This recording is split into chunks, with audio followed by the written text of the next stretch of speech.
নমস্কার। আজ আমরা একটা খুব ইন্টারেস্টিং বই নিয়ে কথা বলবো, প্রজ্ঞাপুরাণ। হ্যাঁ, এর লেখক হলেন পণ্ডিত শ্রীরাম শর্মা আচার্য। ভারতের একজন খুবই শ্রদ্ধেয় আধ্যাত্মিক গুরু ও সমাজ সংস্কারক তিনি। তো এই বইটা থেকে আমরা কিছু গল্প আর তার ভেতরের শিক্ষা নিয়ে আলোচনা করব।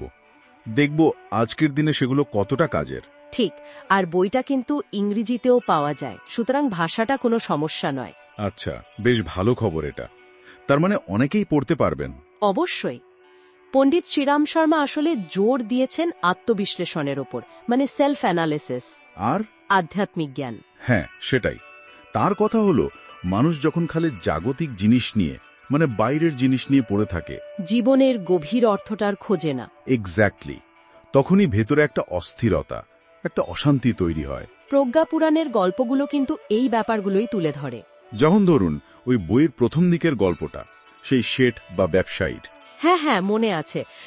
তিনি মারা যাচ্ছেন, একেবারে শেষ অবস্থা। তখনও তার চিন্তা কিন্তু ওই দোকান আর বিষয় সম্পত্তি নিয়ে। এটা পড়লে কেমন যেন লাগে। হ্যাঁ, এটাই তো জাগতিক আসক্তি, মোহ। জীবনের শেষ মুহূর্তেও সেটা পিছু ছাড়ছে না। মনে হয় যেন আমাদের নিজেদের জীবনেরও কোথাও একটা প্রতিচ্ছবি। তা তো বটেই। এই অতিরিক্ত আসক্তি, এটাই কিন্তু ভেতরের শান্তির পথে সবচেয়ে বড় বাধা হয়ে দাঁড়ায়, জীবনের আসল সত্যিটা ভুলিয়ে দেয়। কিন্তু এর উল্টো ছবিও তো আছে বইটাতে। যেমন ধরুন শুকদেব আর রাজা জনকের গল্পটা। ঠিক, ওখানে আবার একেবারে অন্য রকম একটা জীবন দর্শন দেখানো হয়েছে। হ্যাঁ, ওটা বেশ অবাক করার মতো। ব্রহ্মজ্ঞানী শুকদেব নিজে আসছেন রাজা জনকের কাছে জ্ঞান লাভের জন্য, অথচ জনক তখন রাজকার্যে ব্যস্ত। এটাই তো, একজন রাজা এত দায়িত্ব সামলাচ্ছেন, অথচ তিনি আবার পরম জ্ঞানী, স্থিতধী একে বলে। এখানেই তো আসল ব্যাপারটা, নির্লিপ্ততা, ডিট্যাচমেন্ট। কাজ করছেন কিন্তু আসক্তি নেই। একদম। রাজা জনক তার সব দায়িত্ব পালন করছেন, কিন্তু কিছুতেই জড়িয়ে পড়ছেন না, ফলের আশা করছেন না। শুকদেবকে তিনি এটাই বোঝাতে চেয়েছিলেন। সংসার বা দায়িত্ব ছেড়ে পালানোর দরকার নেই, দরকার হলো মনের সংযম আর ওই অনাসক্তি ভাবটা। আজকের দিনে এটা খুব দরকারি শিক্ষা, তাই না? এত কাজের চাপ, এত টেনশন। হ্যাঁ, এই ভারসাম্য রাখাটা সত্যি খুব জরুরি। আচ্ছা, এই অনাসক্তির পাশাপাশি কাজের শুদ্ধতার কথাও তো এসেছে রুই দাসের গল্পটায় যেমন। অবশ্যই, রুইদাসের জীবন দর্শন তো এই বইয়ের একটা অসাধারণ দিক। তিনি তো ছিলেন চর্মকার, কিন্তু তার ভক্তি, তার কাজের প্রতি নিষ্ঠা, সেটা তাকে অন্য জায়গায় নিয়ে গিয়েছিল। হ্যাঁ, তার ওই বিখ্যাত কথাটা, মন চাঙ্গা তো কাটৌতি মে গঙ্গা। মন যদি শুদ্ধ থাকে, তাহলে নিজের কাজের জায়গাতেই তীর্থ, ওই চামড়ার পাত্রেই গঙ্গার বাস। ঈশ্বর তার ওই সামান্য দানও গ্রহণ করেছিলেন। কেন? কারণ সেটা ছিল সৎ উপার্জন আর শুদ্ধ মন থেকে দেওয়া, পেশা বা জাত নয়। আসল হলো কাজের প্রতি নিষ্ঠা আর ভেতরে পবিত্রতা। তার মানে এই যে গল্পগুলো আমরা আলোচনা করলাম, শেঠের গল্প থেকে মোহত্যাগ, জনক সুখদেবের গল্প থেকে নিলিপ্ত কর্মযোগ, আর রুইদাসের জীবন থেকে কাজের মহিমা, এগুলো আমাদের পার্সোনালিটি বদলাতে কিভাবে সাহায্য করে?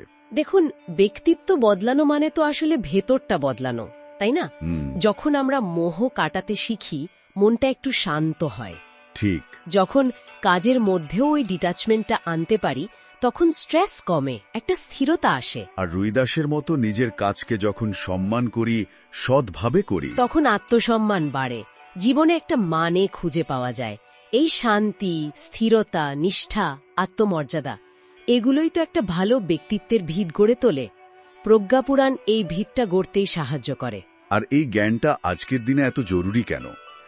যাকে বলে নিড অফ দি আওয়ার। কারণ আজকের সময়টা দেখুন না, খুব জটিল, খুব ফাস্ট। চারদিকে এত ইনফরমেশন, এত প্রতিযোগিতা, মানুষ কেমন যেন দিশে হারা হয়ে পড়ছে। ঠিক তাই, মানসিক চাপ বাড়ছে, উদ্বেগ বাড়ছে। এই অবস্থায় নিজের ভেতরের দিকে তাকানো, নিজের শক্তিটাকে চেনা, শুধু বাইরের সাফল্য নয়, ভেতরের শান্তিতেও মন দেওয়াটা খুব জরুরি হয়ে পড়েছে। প্রজ্ঞাপুরাণের এই শিক্ষাগুলো তাহলে এই সময়ের অস্থিরতা কমাতে সাহায্য করতে পারে। অবশ্যই। এই জ্ঞান শেখায় কিভাবে এই ছুটোছুটির মধ্যেও নিজের কেন্দ্রটা ধরে রাখা যায়, কিভাবে রোজকার সাধারণ কাজের মধ্যেও গভীর অর্থ খুঁজে পাওয়া যায়। তাই এটা শুধু প্রাসঙ্গিক নয়, আজকের সময়ের দাবি। সত্যি, আলোচনাটা শুনে মনে হচ্ছে প্রজ্ঞাপুরাণ শুধু কিছু পুরনো গল্প নয়, এটা আজকের জীবনের জন্য একটা গাইড বুক হতে পারে। নিঃসন্দেহে ব্যক্তিত্ব গঠন আর আত্ম উন্নতির জন্য এটা একটা দারুণ পথ নির্দেশিকা। পণ্ডিত শ্রীরাম শর্মা আচার্যের এই কাজটা সত্যিই কালজয়ী।